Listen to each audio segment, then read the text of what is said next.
going on, YouTube?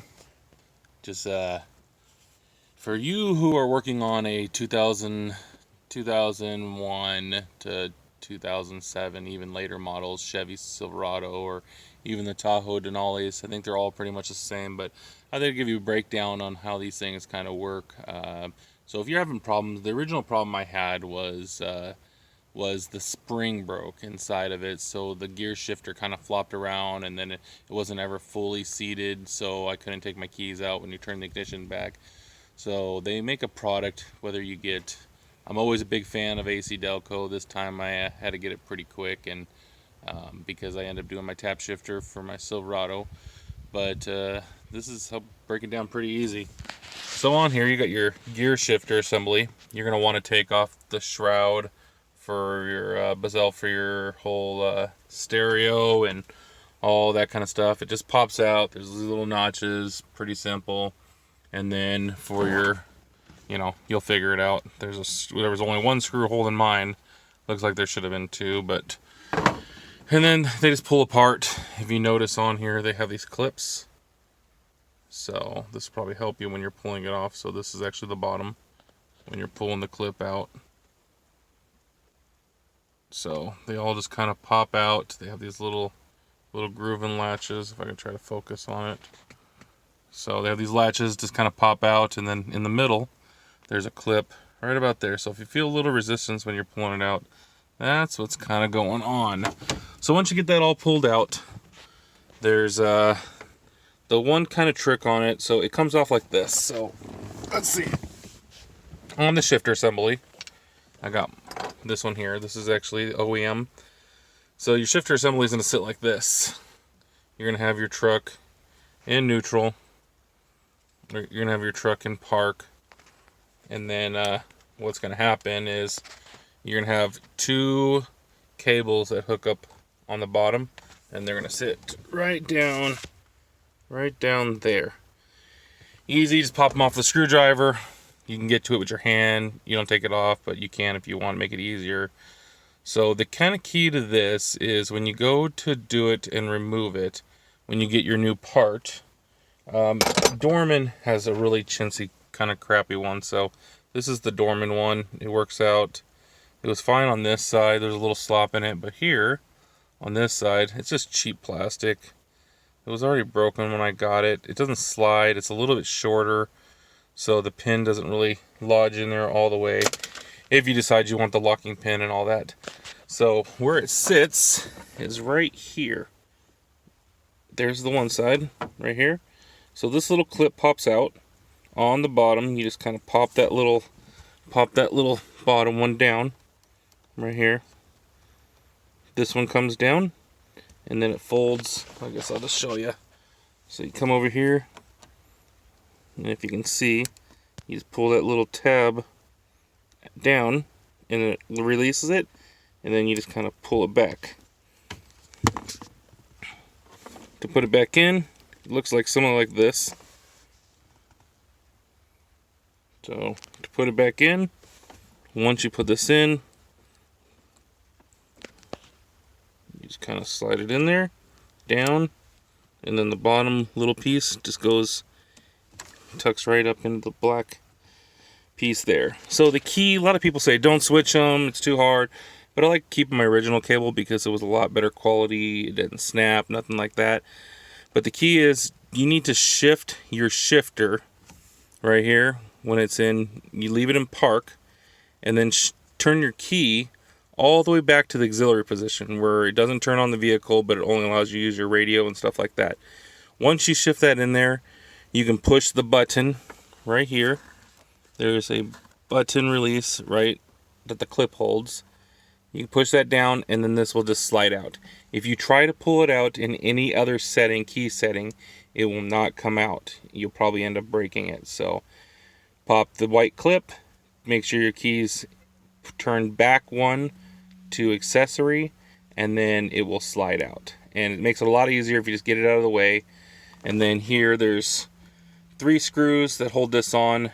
So I end up using the factory one and put it back on there because it just fit better.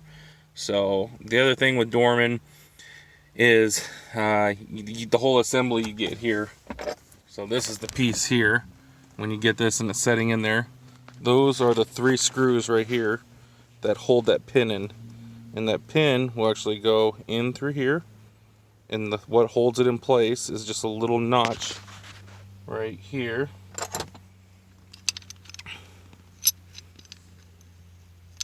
That sits just like that. So the little notch on the thing sits right in here. So I pulled off the only part I used off of there was this little guy on the cable. And it just snaps. There's 2 little clips. Be careful not to break them on the cable. Wherever the cable is. Right here. So this is the cable end. And then it just kind of pops on there. So face it in, or the other way around. Then this just goes on like this.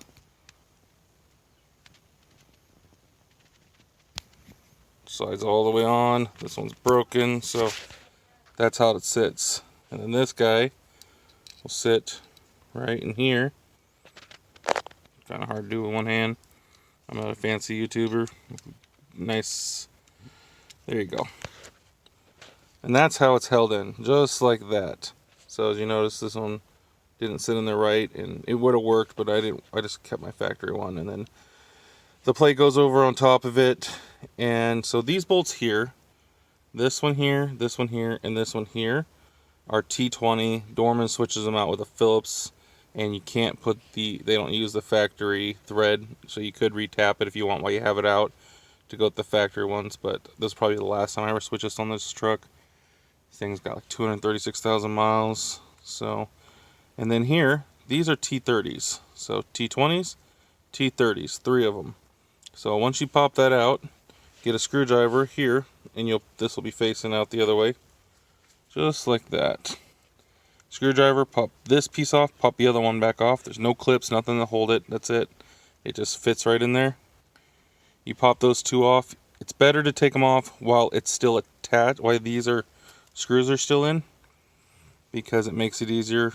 And the very first thing you do is this guy here. You'll take out this T30 on the top that holds the shifter lever. So I swapped mine out with a tap shifter from Thoroughbred Diesel. And it allows me to control, but some of the newer trucks have them already. So yeah, once you get that, pull it all apart, put it in there, and then in here my spring broke, and then I replaced it with something from the store, but it was really lightweight. So I mean, it worked.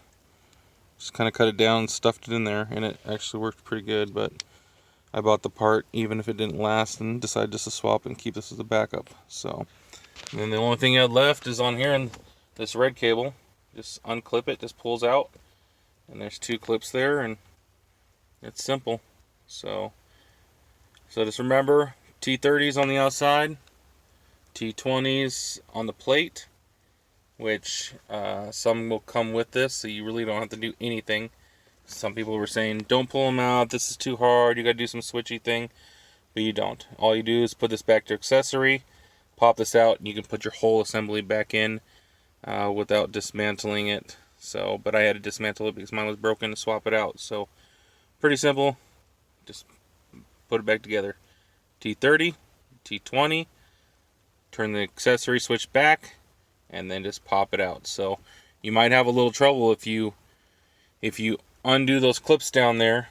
Make sure when you undo the rods down here, the alignment rods, shifter rods, when you undo them, make sure you keep it in accessory. When you put everything back together, if you don't have an accessory, this shifter mechanism won't line up properly, and then you have to, try to shift this while it's loose, and it's kind of just a little bit of pain. So, but yeah, once you get that, got any questions, let me know. It's pretty straightforward once you kind of tear it apart. So, Dorman part number for those who would like it. So this was, I know this is like up to '05, and I think they kept them for the up to the '07s until they went from classic to the newer style '07s, so 07.5s. So it's 905120.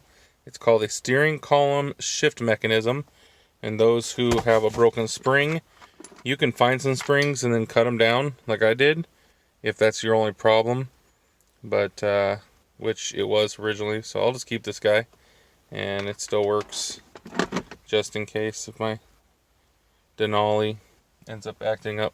So, but anyways, YouTube peeps, here from the east side of Washington, have a good evening.